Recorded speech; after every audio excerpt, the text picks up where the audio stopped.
Hello welcome back to our channel.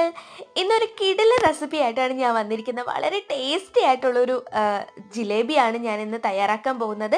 ഇത് നമ്മൾ ദോശമാവ് കൊണ്ടാണ് തയ്യാറാക്കാൻ പോകുന്നത്. വളരെ ഈസി ആയിട്ടും ഒരു 5 മിനിറ്റ് കൊണ്ട് നമുക്കിത് പെട്ടെന്ന് തയ്യാറാക്കി എടുക്കാം. നല്ല ക്രിസ്പി ആയിട്ടുള്ളൊരു ജിലേബിയാണ്. പലർക്കും ഉള്ളത് നമ്മൾ ജിലേബി ഉണ്ടാക്കുമ്പോൾ പെട്ടെന്ന് കുതിർന്നു പോകുന്നു, അല്ല നമ്മൾ പെട്ടെന്ന് അത് കുഴഞ്ഞു പോവുകയാണ് ചെയ്യാറ്. അപ്പോൾ അങ്ങനെയൊന്നും വരാതിരിക്കാൻ വേണ്ടിയിട്ട് കുറച്ച് കാര്യങ്ങൾ ശ്രദ്ധിച്ചാൽ മതി. അപ്പോൾ അതൊക്കെ എന്തൊക്കെയാണെന്ന് നമുക്കൊന്ന് നോക്കാം. അതിനായിട്ട് ഞാനിപ്പോൾ 1 കപ്പ് ദോശമാവാണ് എടുത്തിട്ടുള്ളത്. ഇപ്പം നമ്മൾ ദോശ ചൂടാനൊക്കെ വെച്ചിരിക്കുന്ന ഒരു പുളിച്ച പരുവം ഇല്ലേ, ആ ഒരു പരുവത്തിലായിരിക്കണം നമ്മുടെ ദോശമാവ്. ഇനി നമ്മൾ ഇതിലേക്ക് ചേർത്ത് കൊടുക്കാൻ പോകുന്നത് 1/2 കപ്പ് മൈദയാണ്. കാരണം ഇതിപ്പോൾ നല്ല ലൂസായത് കൊണ്ട് നമ്മൾ 1/2 കപ്പ് മൈദ ചേർത്ത് കൊടുക്കുകയാണ്. സാധാരണ നമ്മൾ ജിലേബി തയ്യാറാക്കുമ്പോൾ നമ്മൾ മൈദയും തൈരും വെച്ചിട്ടൊക്കെയാണ് നമ്മൾ ചെയ്യാറ്. അപ്പോൾ തൈര് നല്ല പുളിച്ച തൈരായിരിക്കില്ലേ, അപ്പോൾ അതിന് പകരമാണ് നമ്മൾ ദോശമാവ് ചേർത്ത് കൊടുക്കുന്നത്.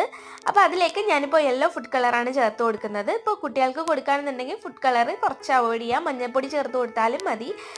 ഇപ്പോൾ ഓറഞ്ച് കളറിലുള്ളതാണെന്നുണ്ടെങ്കിൽ റെഡ് കളർ ഫുഡ് കളർ ചേർത്ത് കൊടുത്താൽ മതി. അപ്പോൾ ഞാനിത് നന്നായിട്ടൊന്ന് കുഴച്ചെടുക്കുകയാണ്. ഇനി ഇതിലേക്ക് 1 ടേബിൾ സ്പൂൺ ബേക്കിംഗ് സോഡയാണ് ചേർത്ത് കൊടുക്കാനുള്ളത്.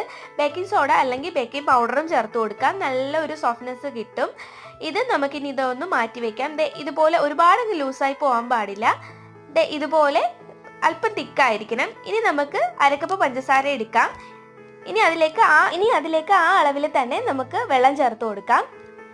ഇത് നമുക്ക് നന്നായിട്ടൊന്ന് തിളച്ച് വരട്ടെ. തിളച്ച് വന്നതിന് ശേഷം നമുക്ക് അതിലേക്ക് യെല്ലോ ഫുഡ് കളർ ചേർത്ത് കൊടുക്കാം. ഇനി ഇത് നന്നായിട്ടൊന്ന് തിളയ്ക്കണം. നന്നായിട്ട് മെൽറ്റായി വന്നതിന് ശേഷം നമ്മുടെ കയ്യിലൊക്കെ ഒട്ടിപ്പിടിക്കുന്ന ഒരു പരുവം ഇല്ലേ, ആ ഒരു പരുവാവുന്നവരെ നമുക്കിത് നന്നായിട്ടൊന്ന് തിളയ്ക്കാൻ വേണ്ടി മാറ്റി വെക്കാം. ഇനി ഞാൻ ഈ ഒരു കവറിലാണ് നമ്മൾ ജിലേബി തയ്യാറാക്കി എടുക്കാൻ പോകുന്നത്. അപ്പോൾ കുപ്പി ഉണ്ടെന്നുണ്ടെങ്കിൽ നിങ്ങൾ കുപ്പി എടുത്തതിന് ശേഷം അതിലൊരു ചെറിയൊരു ഹോളിട്ട് കൊടുത്തിട്ട് നമുക്ക് ജിലേബി പ്രസ് ചെയ്ത് ഉണ്ടാക്കിയെടുക്കാം.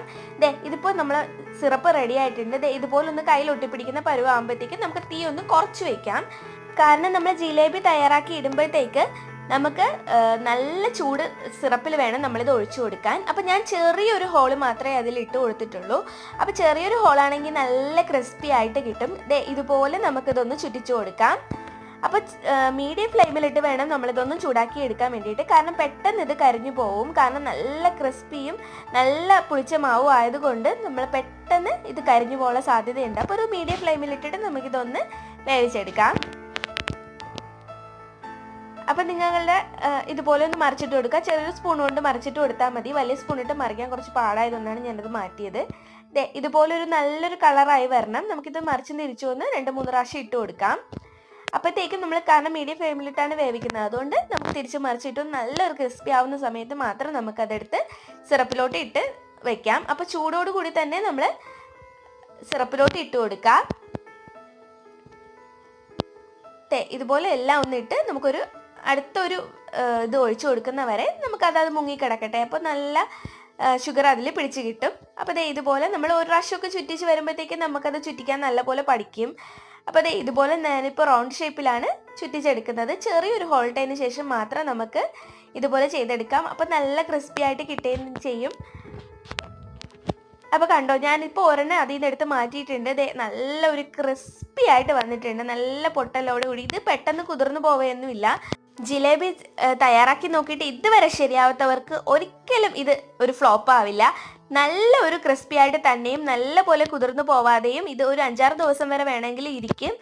സാധാരണ ഉഴുന്ന് അരച്ചതിന് ശേഷം നമ്മൾ അപ്പം തന്നെ ചുട്ടെടുക്കുന്നതിനേക്കാളും നല്ലൊരു എഫക്റ്റാണ് ഈ ദോശമാവ് കൊണ്ട് ചെയ്തെടുക്കുകയാണെന്നുണ്ടെങ്കിൽ നിങ്ങൾക്ക് കിട്ടുന്നത്. അപ്പോൾ ഉഴുന്നരച്ചിട്ട് നമ്മൾ ചെയ്തെടുക്കുകയാണെന്നുണ്ടെങ്കിൽ പെട്ടെന്ന് അത് കുറച്ച് നേരം കഴിയുമ്പോഴത്തേക്കും അതങ്ങ് കുഴഞ്ഞു പോവും.